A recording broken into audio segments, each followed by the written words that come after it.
السلام علیکم، جی وی true news کے ساتھ میں ہوں قرار کریمی۔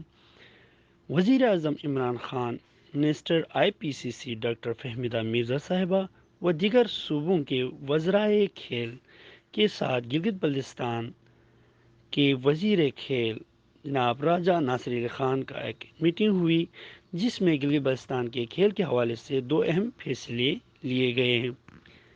سکردو میں سپورٹس کمپلیکس کے قیام کے لیے PCB دسمبر کے مہینے میں فیزبیلٹی کرے گی اور جلد اس کا قیام عمل میں لایا جائے گا۔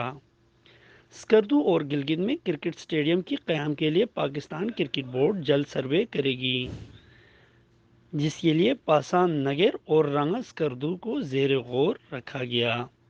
اس کے علاوہ گلگت بلتستان میں PCB کے جانب سے مختلف کھیلوں کے پریکٹس اور ٹریننگ سیشن بھی ہوا کرے گی۔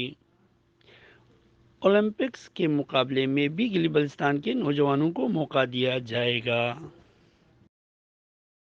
مزید اپڈیٹس کے لیے GV true news HD YouTube channel کو لائک کریں، سبسکرائب کریں اور بیل آئیکن پر ضرور کلک کریں تاکہ ہماری ساری ویڈیوز آپ لوگوں کو پر وقت مل سکے۔